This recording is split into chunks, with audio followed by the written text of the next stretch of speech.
Hijack से हवालात तक। नमस्कार, आप देख रहे हैं खबर फास्ट और मैं हूं कायनात अंसारी। आगरा के दक्षिणी बाईपास से मंगलवार रात 34 सवारियों से भरी बस को हाईजैक करने वाला आरोपी प्रदीप गुप्ता पुलिस की गिरफ्त में आ गया है।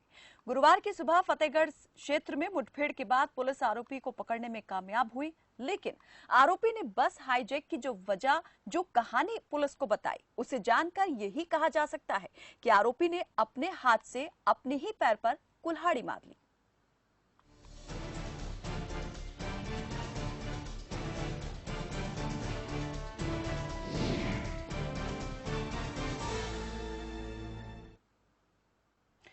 मंगलवार रात सवारियों से भरी बस जब आगरा से अगवा हुई तो लखनऊ तक हड़कंप मच गया। आरोपी को भी शायद इस बात का अंदाजा नहीं था कि बात इतनी ऊपर तक चली जाएगी और पुलिस इतनी मुस्तैदी से उसकी तलाश करेगी। आरोपी प्रदीप को फतेहाबाद से एसओजी और क्राइम ब्रांच टीम ने मुठभेड़ के दौरान काबू किया। हालांकि पैर में गोली लगने की वजह से प्रमुख आरोपी प्रदीप को तो पकड़ा गया है, लेकिन उसका साथी फरार हो गया। वहीं मुठभेड़ में स्वात टीम का एक सिपाही भी जख्मी हुआ है। पुलिस पूछताछ में आरोपी ने बताया कि उसे बस मालिक से 65 लाख रुपए लेने थे, लेकिन मंगलवार को बस मालिक की मौत हो गई और इसीलिए उसने पैसों की वसूली के लिए बस छीनी। बता दें कि बस हाईजैक मामले में पुलिस ने अज्ञात बदमाशों के खिलाफ डकैती और अपहरण की धारा में मुकदमा दर्ज किया था।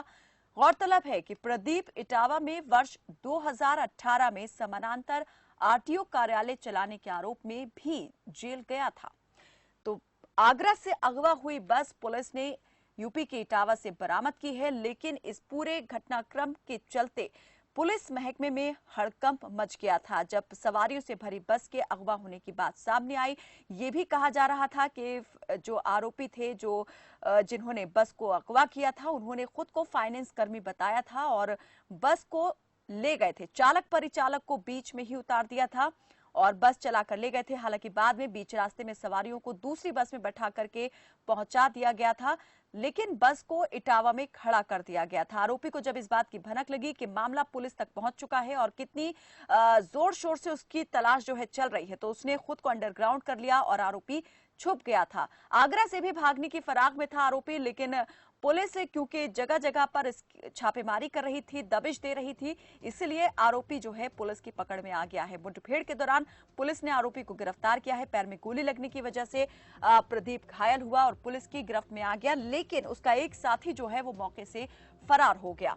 तो बस हाईजैक को लेकर आरोपी ने क्या कुछ राज उगले हैं इस पूरे मामले में और कितना अपडेट हुआ है, इस पर ज्यादा जानकारी देंगे हमारे सहयोगी कामरान वारसी। कामरान, जरा बताएं कि ये जो आगरा बस हाईजैक का घटनाक्रम सामने आया था, इसने तमाम गलियारों में हलचल मचा दी थी और पुलिस महकमा कुछ ज्यादा ही यहाँ पर हड़कंप वहां मच गया था, परेशान हो गया था, हलकान हो गया था, लेकिन अब आरोपी को गिरफ्तार कर लिया गया है। बताएं कि पुलिस किस तरह से तलाश कर रही थी, क्या कुछ अभी तक राज आरोपी ने उगले हैं पुलिस के सामने? बिल्कुल कायनात, जिस तरह से जो उत्तर प्रदेश की स्थिति रही है, कानून व्यवस्था दिन पर दिन लचर होती जा रही है। लगातार यहाँ पर जो बदमाश है वो खाकी को खुली चुनौती दे रहे हैं। बदमाशों में पुलिस और सरकार के प्रति अब कोई भी खौफ देखने को नहीं मिल रहा। कभी यहाँ उत्तर प्रदेश में मासूमों के अपहरण होते थे, तो अब यहाँ पर बसों के भी अपहरण होने लग गए। लेकिन ये बस जिस तरह से हाईजैक हुई है, उससे कहीं ना कहीं जिस तरह से आगरा की जो पुलिस है उस पर सवाल निशान लगे, वहीं कहीं ना कहीं उत्तर प्रदेश की जो शासन है उस पर भी सवाल कई सारे खड़े हो रहे हैं। तो तमाम सारे राजनीतिक बयान भी आए कि जिस तरह से, जिस नाटकीय ढंग से जो बस हाईजैक हुई थी, उससे कहीं ना कहीं पुलिस की तो होश उड़े, इसके साथ ही सरकार को भी सोचने पर मजबूर कर दिया। आगरा में ये मंगलवार की देर रात की घटना है। यहाँ पर एक बस मनपुरा थाना मनपुरा के जो टोल प्लाजा के बाईपास के पास है, ये बस बड़े नाटकीय अंदाज में या यूं कहें बड़े फिल्मी अंदाज में यहाँ से हाईजैक हुई।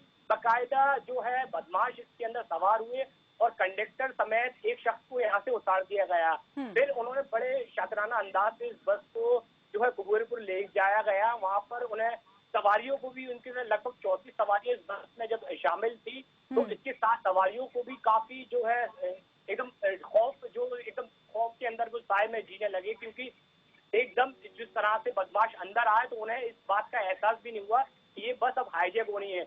उनको प्रथम दृष्टया जिस तरह से हमने यात्रियों से भी बात की, उन्होंने कहा कि हमें इस तरह से लग रहा था हमारे साथ क्या तो कोई लूट की घटना होगी या फिर हमारे साथ चोरी जैसे घटना हो सकती है। जी। लेकिन जब धीरे धीरे जो स्थिति स्पष्ट हुई तब उन्हें इस बात का अंदाजा हुआ यात्रियों कि हमारी बस हाईजैक हो गई है। हालांकि इन बदमाशों ने उन सभी यात्रियों के फोन ले ली, उन्हें किसी भी तरह से कोई भी संपर्क नहीं करने दिया, लेकिन एक शख्स के फोन से ही इस पूरी घटना का जो है पर्दाफाश हो चुका। आगरा पुलिस ने 5 टीमें रवाना की, जिसमें एक टीम झांसी गई और दूसरी आगरा में रही और तीसरी अन्य जिलों के अंदर रही।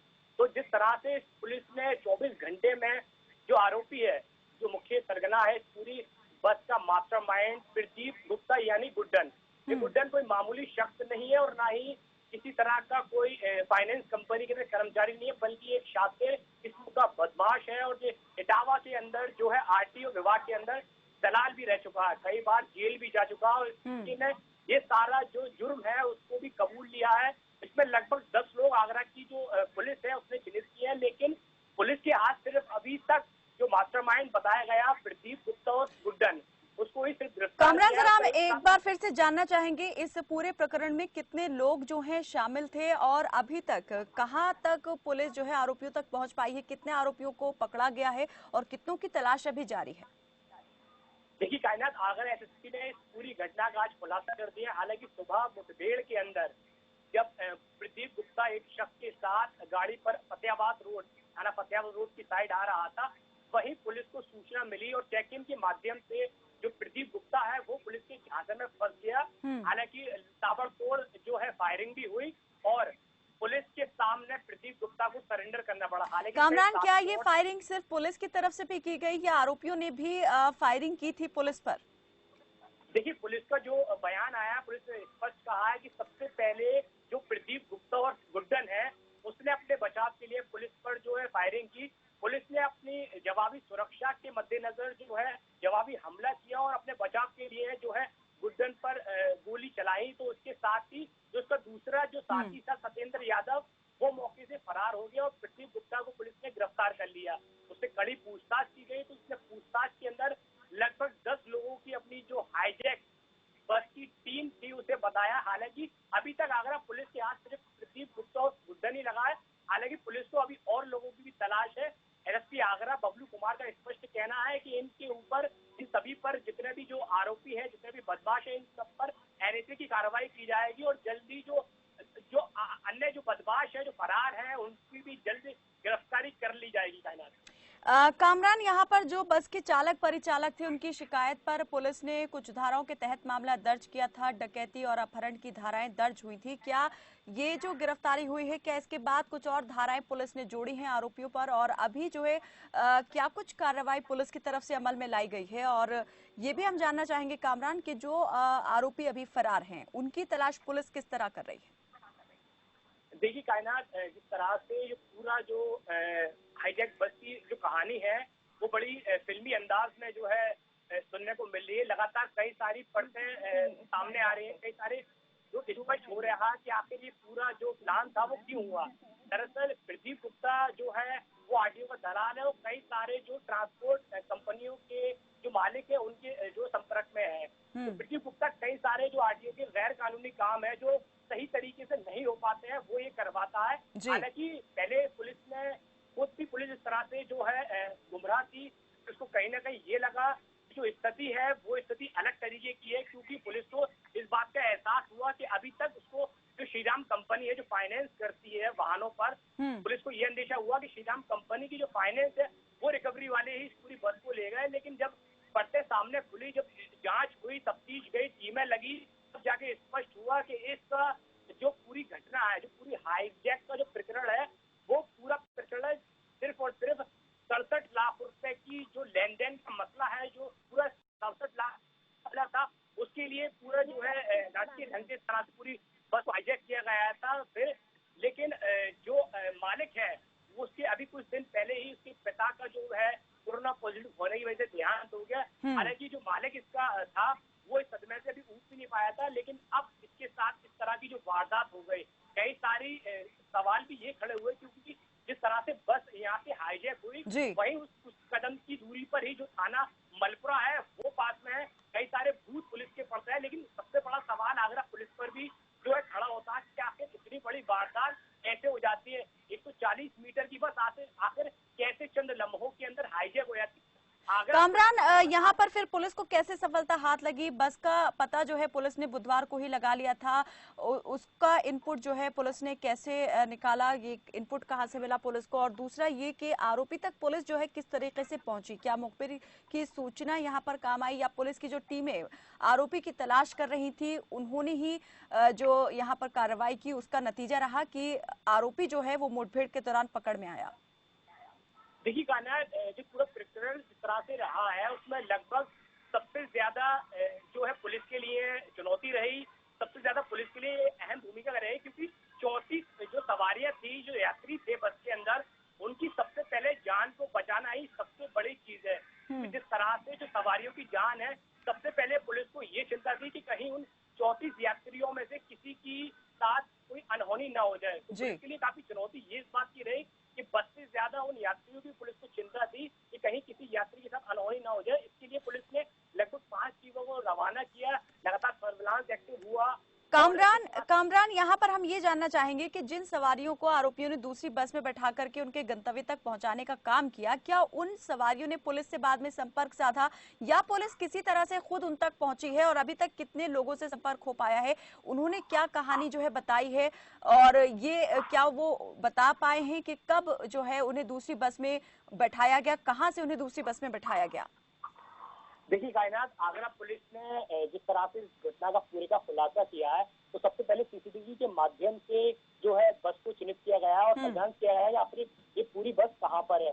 उसके बाद आगरा पुलिस ने जो है अपनी टीमें लगाई, और टीमें लगाने के बाद यात्रियों को ये देखने की कोशिश की कि यात्री सुरक्षित है। तो झांसी के अंदर ये खबर आई कि जो बस है वो झांसी में है और यात्री बिल्कुल सुरक्षित है। हालांकि ये पूरी हाईजैक बस का जो पूरा प्रकरण है, उसमें जो बदमाश है उनका इरादा यात्रियों के साथ कुछ भी घटना करने का नहीं था। उनके साथ लूट और चोरी की घटना करने का बिल्कुल भी नहीं था, क्योंकि विवाद उसका जो है बस के मालिक के साथ, ट्रांसपोर्ट कंपनी के संचालक से था, क्योंकि जो लेन देन का मसला था उसको लेकर ये पूरा जो साजिश थी वो रची गई थी।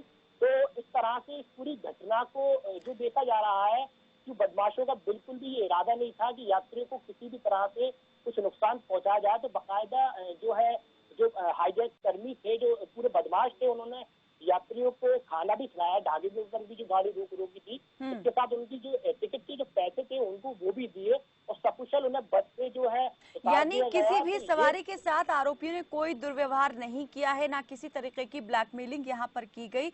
इतना जरूर किया आरोपियों ने कि सभी के मोबाइल फोन जो हैं वो ले लिए थे। कामरान, थोड़ा हम ये भी आपसे जानना चाहेंगे कि अब पहले जो आरोपियों के खिलाफ मामला दर्ज हुआ था डकैती का, अपहरण का, क्या अब वो जो धाराएं हैं उन्हें खारिज कर दिया जाएगा और पुलिस नए सिरे से यहाँ पर जो है तहकीकात करेगी इस पूरे केस की और नई धाराएं जोड़ेगी आरोपियों के खिलाफ? देखिए, लगभग इस पूरी घटना को जो है खुलासा करने में पुलिस को 24 घंटे लगने पड़े।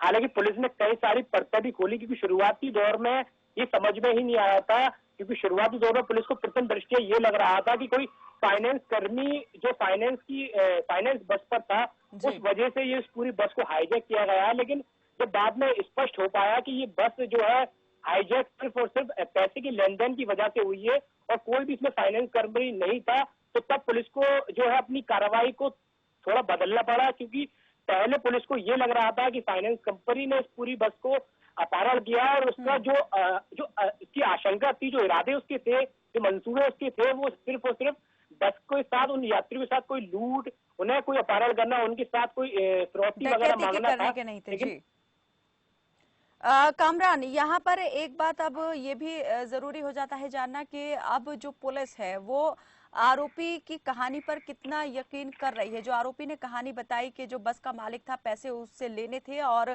क्योंकि उनकी मौत हो गई बस के मालिक की और इसी वजह से उन्होंने बस जो छीनी है, तो क्या पुलिस यहाँ इसी एंगल को लेके चल रही है या कोई और दूसरे एंगल से भी इस कहानी को देख रही है? देखिए, पुलिस ने जिस तरह से घेराबंदी की थी, तो मुठभेड़ के अंदर जो बस का मुख्य आरोपी प्रदीप गुप्ता था, उसके तो कहीं ना कहीं पैर में गोली लगी थी। लेकिन जो रूपरेखा तय की थी, क्योंकि अभी तक एसएसपी आगरा का जो कहना है कि पूछताछ में पता चल रहा है कि मामला फाइनेंस का नहीं बल्कि लेन देन से जुड़ा था। तो जब एसएसपी आगरा ने इस बात को कहा, तभी से ही इस पूरी कार्रवाई की रूपरेखा अलग तरीके से हो गई, क्योंकि बस के जो ट्रेवल मालिक अशोक अरोड़ा थे, तो उसका जो रजिस्ट्रेशन परमिट टैक्स के लगभग 67 लाख रुपए थे। तो इसी के ही अंतर्गत जो है पुलिस को 2 बार अपनी कार्रवाई चेंज करनी पड़ी, क्योंकि लगातार उसको पुलिस को लग रहा था कि इस पूरे प्रकरण के अंदर जो रूपरेखा तय की गई है वो कहीं ना कहीं इस तरीके से की गई है कि उसका इरादा बदमाशों का जिस तरीके से था कि जो अपहरण किया गया है, जो बस को हाईजैक किया गया है, तो लेकिन कामरान ये जरूर कह सकते हैं कि भले ही आरोपी का इरादा अपने पैसों की वसूली रहा हो, लेकिन जिस तरीके से उसने पुलिस को झांसा देने, चकमा देने की कोशिश की और बाद में पुलिस से मुठभेड़ में उसने पुलिस पर फायर किया, उसने अपने लिए मुसीबतें यहां जरूर बढ़ा ली हैं। बहुत शुक्रिया कामरान इस तमाम जानकारी के लिए। तो आगरा से हाईजैक हुई बस की गुत्थी को पुलिस ने सुलझा लिया है, लेकिन आरोपी जो है वो अब खुद ही अपने जाल में फंसता हुआ नजर आ रहा है। देखने वाली बात यही रहेगी कि इस पूरे मामले में और जितने फरार आरोपी हैं उन तक पुलिस जो है कब तक पहुंच पाती है और क्या कोई नई कहानी भी इस पूरे मामले में सामने आती है। वक्त एक छोटे से ब्रेक का, जल्द हाजिर होते हैं, दिखाएंगे आपको कि कहां पर कुदरत जो है अपना सितम ढा रही है। देखते रहिए खबर फास्ट।